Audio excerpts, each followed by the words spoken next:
California Speedway, round 2 of the 36-race Sprint Cup schedule.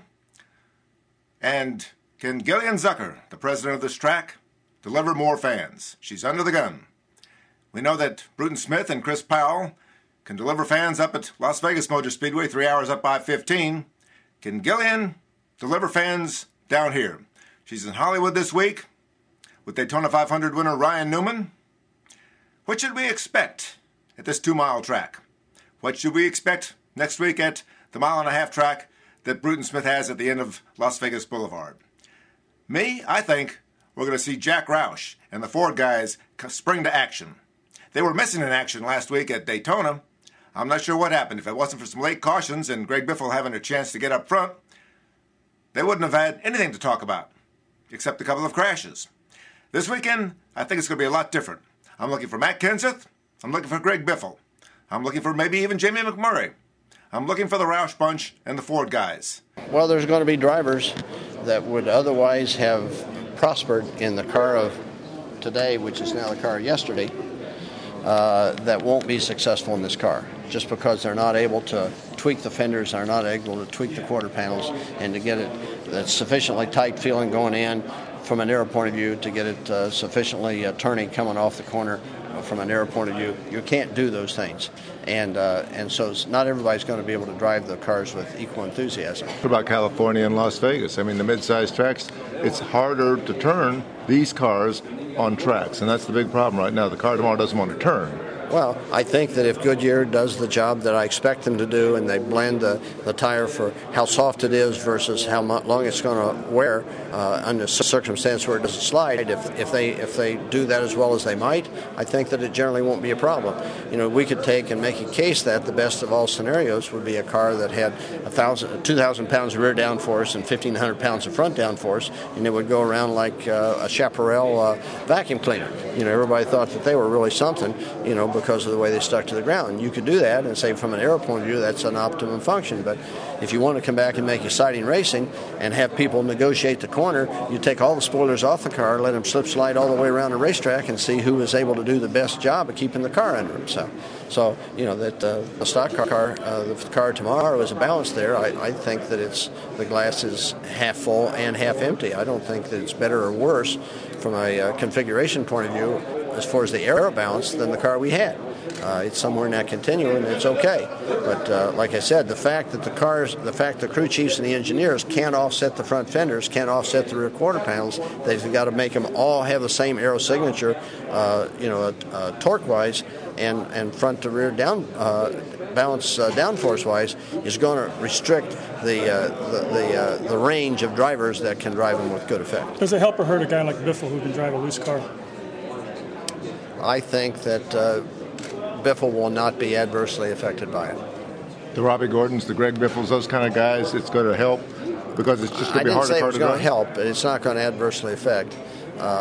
If you get a driver that just cannot stand to have a car that's loose in, well, first of all, to make this car turn, you've got to have it loose in. If you get a driver that can't stand that, well, he's going to tighten it up mechanically to stop him being loose in, and then you cannot stop it from pushing coming off. So you got to have it loose in more than some drivers would like, in order to have it so it's turning enough to come off the corners. And that's just the way it is. Why is NASCAR seemingly so dead set against allowing you guys to make any changes at all with this car tomorrow? I mean, I would want that you guys tweak it a little bit and then say, no, you went too far, so let's go back. I think they don't want the 4-car teams to be able to tune and do a better job with their car based on their engineering than the single-car teams. Okay. I think that they don't want a manufacturer that might do what Toyota had done in the open wheel series, or what they're trying to do in the Formula One series.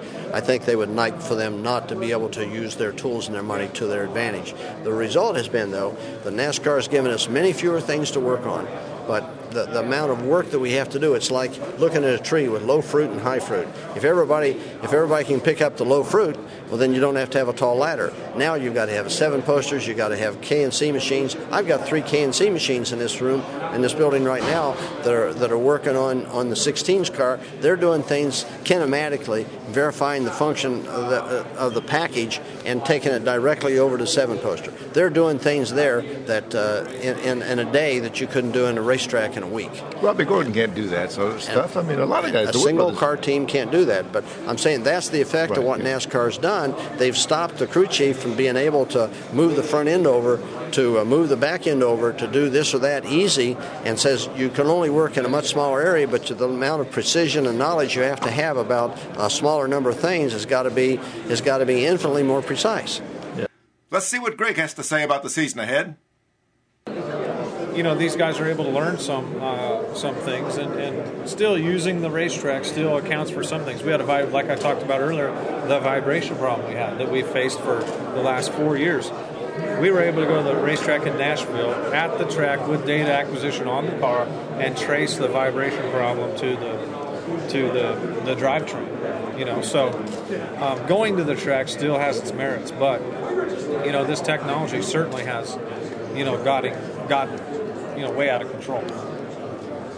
But you know, they're so limited with this car. We can't change the body. We can't change the amount of suspension travel. All we can do is change the shocks and a little bit of spring rate and a bump stop. So those are what we're limited to in getting the car to drive well, and we're working on those things.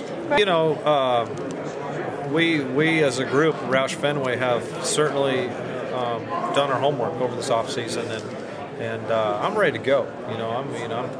I can remember I don't know how many days ago it was, but I was chasing down the Bat 48 car, you know, and trying to catch him for the win at Phoenix, and maybe if I had a few more laps, I might have got him.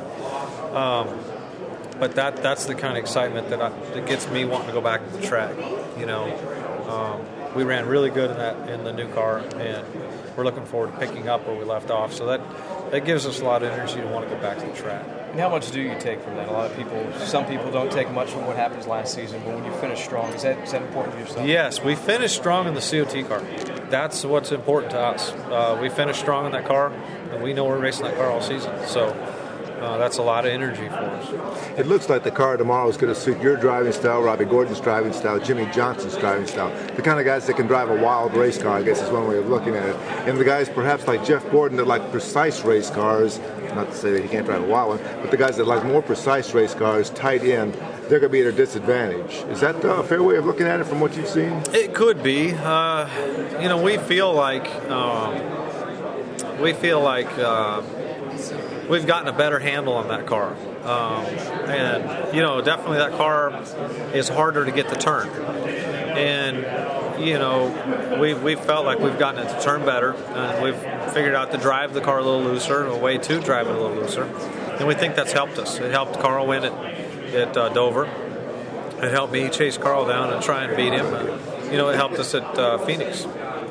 So we think we can continue to carry that forward into 2008. One of the problems that I'm worried about, though, are tires. Goodyear's going to be conservative. We saw at Daytona they have a good reason to be conservative because I think, you know, some guys got a little far out on the caster. Yeah, I blistered tires a couple times. Yeah. And, you know, that when they get away from that a little bit, here's the thing. If you can remember 3 years ago, if you drove the crap out of your car, you could blister the tire and blow it out.